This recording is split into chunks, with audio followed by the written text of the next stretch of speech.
Next, we want to solve absolute value inequalities. So if we have the absolute value of x is less than or equal to 5. So first let's remember what the absolute value of x equals 5 means. Remember that this means the distance between x and 0 on the number line. So if we had the absolute value of x equals 5, that's at -5 and 5.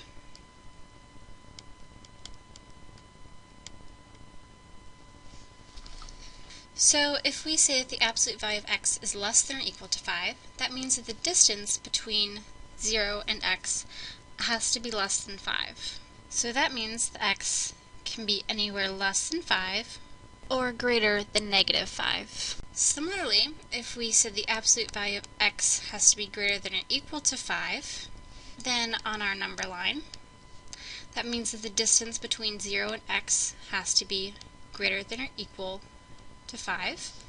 So we go from 5 and greater, or less than -5. So in the case of the absolute value of x is less than or equal to 5, our answer is -5 to 5, including the endpoints.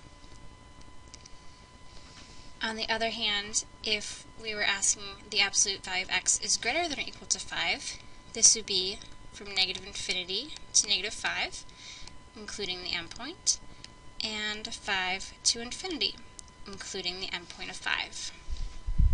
So if we were to look at a more general form of the absolute value of x is less than or equal to c, that means that x has to be greater than or equal to -c, but less than or equal to c.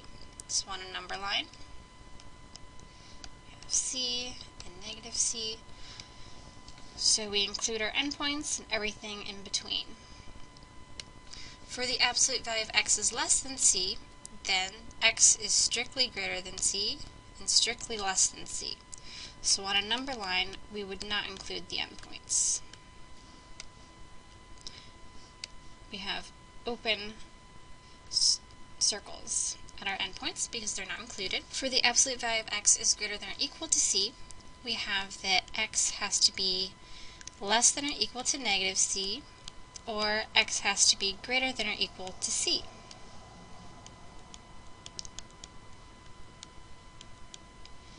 So we include our points c and -c.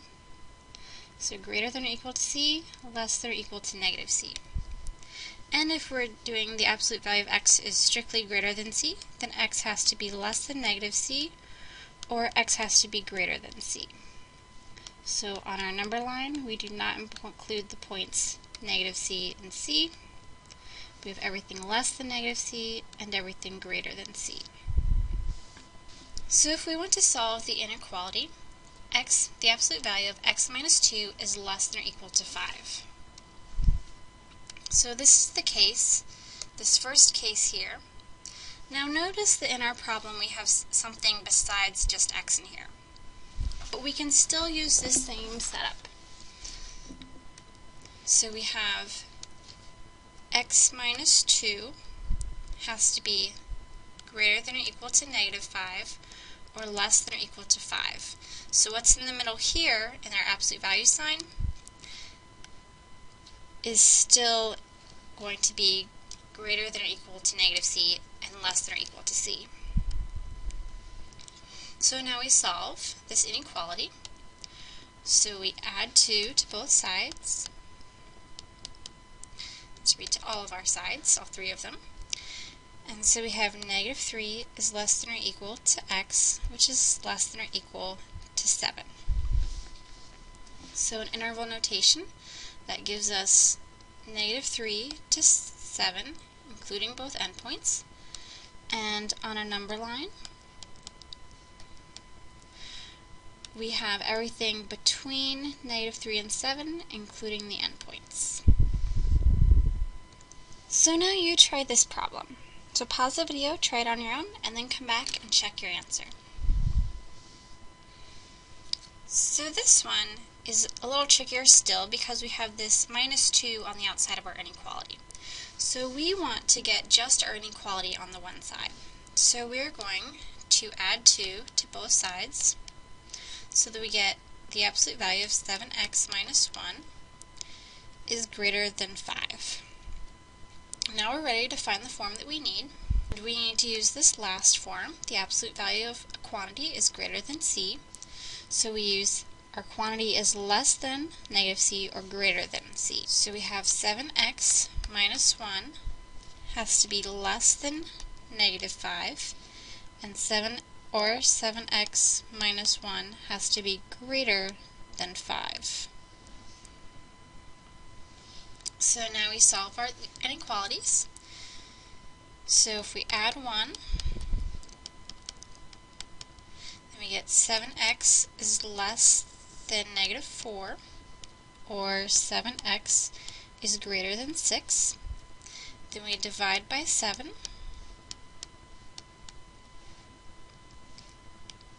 So that we get x is less than negative 4/7, or x is greater than 6/7.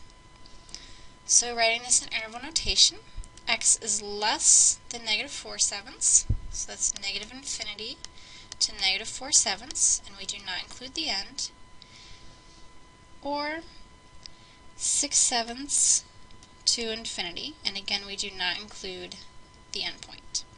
And we can write this on our number line as well. So we have negative 4/7, 6/7, so everything less than negative 4/7 and greater than 6/7. And again, you may find it easier to draw your number line first and then do interval notation, because you can see it's easier here to see we go negative infinity to negative 4/7 and then 6/7 to infinity. There are two options for cell phone plans available. Plan A has a flat rate of $20 per month and 5 cents per minute, while Plan B charges 20 cents per minute with no monthly fee. For what range of minutes is Plan B a better option? So it's asking, when is Plan B cost less than Plan A? So we need to figure out what the cost of Plan B is and what the cost of Plan A is. So for Plan B, it's 20 cents per minute with no monthly fee. So per minute is a variable.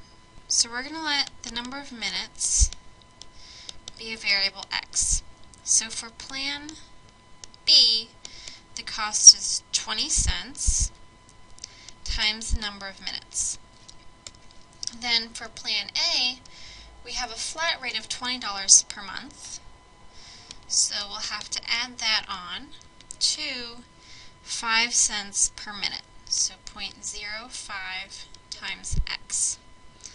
So we want to know when is 0.20x less than 20 plus 0.05x.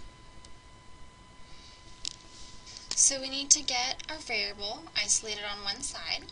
So let's subtract 0.05x from each side. So we have 0.15x is less than 20.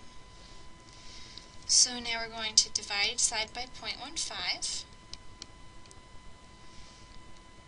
So x is less than 400/3, and 400/3 is 133 1/3 minutes. So remember, the x was in minutes.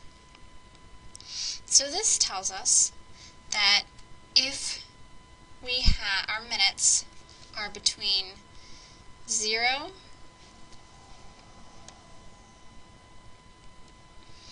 and 133 1/3 minutes, Plan B is cheaper and is a better option.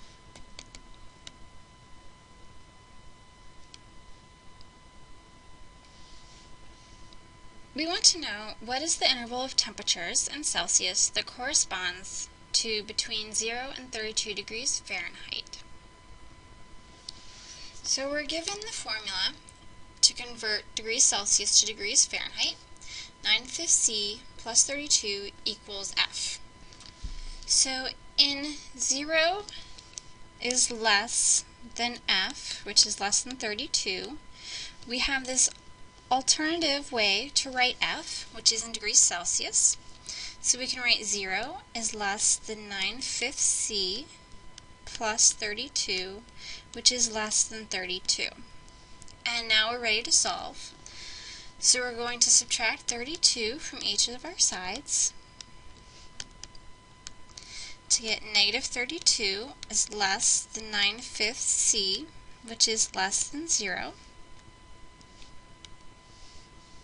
And now we can think of it as dividing each side by 9/5 or as multiplying by 5/9.